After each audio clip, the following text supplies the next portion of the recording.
Dubba, The History of Architecture in New York. New York City's architectural history mirrors its evolution from a modest Dutch settlement to a global metropolis. Each architectural era has contributed to the city's distinctive skyline, reflecting societal changes and technological advancements. Early Colonial and Federal period, 1600s-1820s.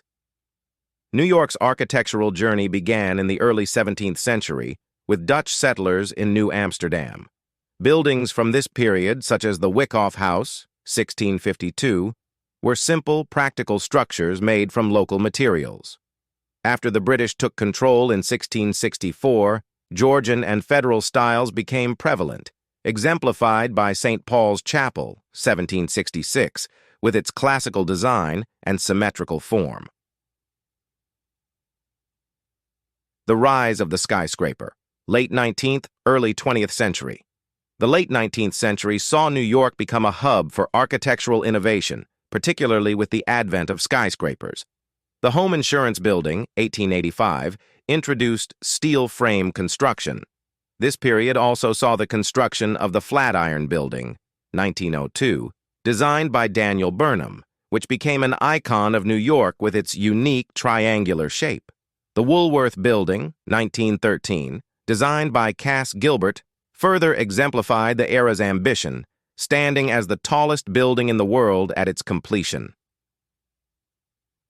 Art Deco and the Great Depression, 1920s-1940s. The 1920s and 1930s introduced the Art Deco movement to New York.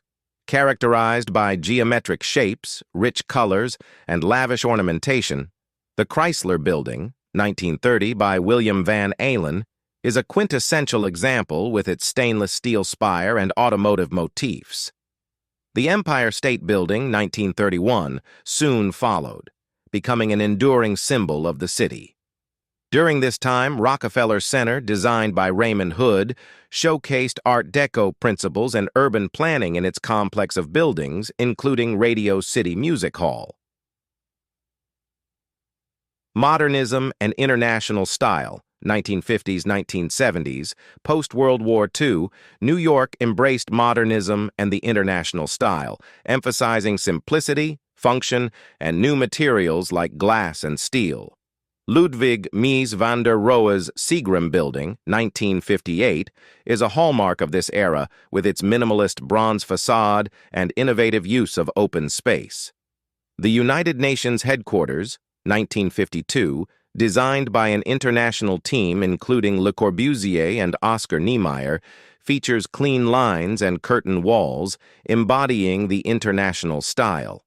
The Lever House, 1952, by Gordon Bunshaft, introduced the concept of the glass curtain wall, becoming a model for corporate architecture. Postmodernism and Contemporary Architecture, 1980s present. The late 20th century saw the rise of postmodernism, which embraced eclecticism and historical references. Philip Johnson's AT&T Building, 1984, stands out with its Chippendale-style top. Recent decades have seen the construction of super-tall skyscrapers and a focus on sustainable design. One World Trade Center, 2014, by David Childs of Somme, symbolizes resilience post-9/11, incorporating advanced safety and green technologies. Contemporary New York architecture also emphasizes sustainability, as demonstrated by the Bank of America Tower, 2009, which boasts LEED Platinum certification. Adaptive reuse projects like the High Line, designed by James Corner Field Operations and Diller Scofidio plus Renfro, transform former industrial spaces into urban green areas.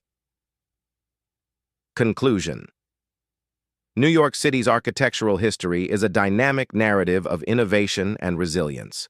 From colonial simplicity to modern skyscrapers, each era has left an indelible mark on the city, creating a rich, diverse urban landscape that continues to evolve and inspire.